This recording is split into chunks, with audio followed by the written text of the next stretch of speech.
Do you think that not filing your income tax returns is okay even if you have taxable income, or that if you have filed your returns, there will not be any inquiry from the department? In this video, I'm going to be talking about the scenarios in which you can get an inquiry or a notice from the income tax department. Hi, I'm Yashwan Nijgal, a chartered accountant in practice. Every week, I post one video which will certainly provide you with valuable financial insights.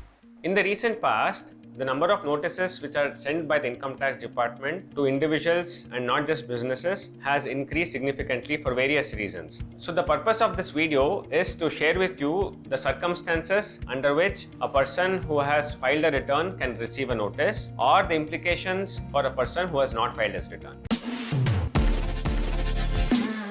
So what happens once you actually file your income tax return? So three things can happen. One is the return is processed straight through and the return is processed without any payment due, or the refund which has been shown in the return is completely paid to you. In that case, you can have a party depending on the quantum of refund. And the second scenario would be that there is a mistake which is pretty evident from the return filed, and you receive a notice under section 139(9), which is called as a defective return notice. What are the common reasons which can result in you getting a notice? One would be that there is an evident mismatch between the income which has been declared by you and the income which has been declared as per 26 AS. And two, there are certain transactions which are showing in your AIS and you have not shown the same as part of your return. And three, you have furnished incorrect particulars, or you have claimed excessive deductions which are out of the ordinary and are considered unreasonable.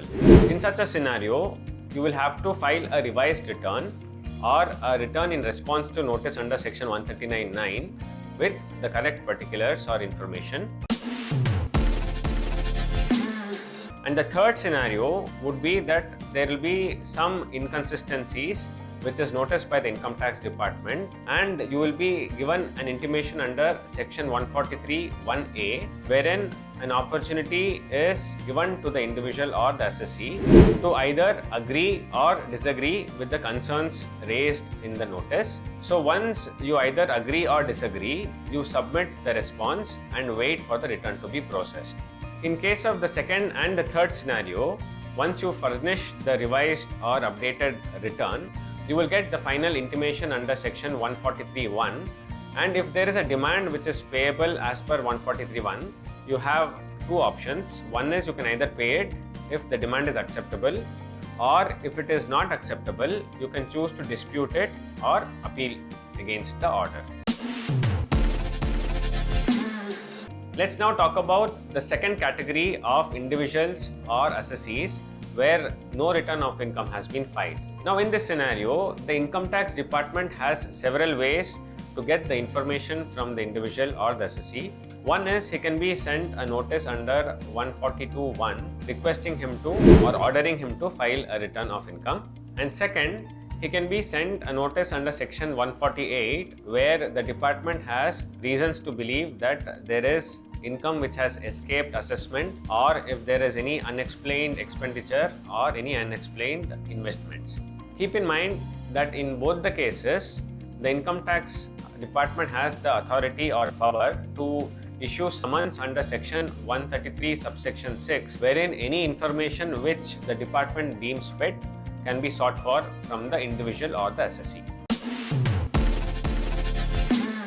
So far, we have covered a scenario where a return of income has been filed and a case where no return has been filed. So assume that your return has been filed and processed. Is there still a chance for the income tax department to send you a notice? The answer is yes, and the department has the power to issue a notice under section 143(2), which is called as a scrutiny assessment, where they feel that there is some inconsistency or some reason to verify the books of accounts which you have submitted or the details that you have submitted in detail. In my experience, any individual or an assessee panics once they receive a notice from the department thinking that there is something seriously wrong with the return which has been filed. I would suggest that there is no need to panic. but one has to be very punctual and diligent while responding to any notice from the income tax department. So keep the following points in mind while responding to a notice which you have received from the income tax department. Point number 1 would be to ensure that the email address or the mobile number which has been given in your profile either belongs to you or your professional, so that no communication which has been sent by the income tax department gets missed out. And point number 2, read the notice very carefully so that you don't miss out on the deadlines which have been mentioned therein.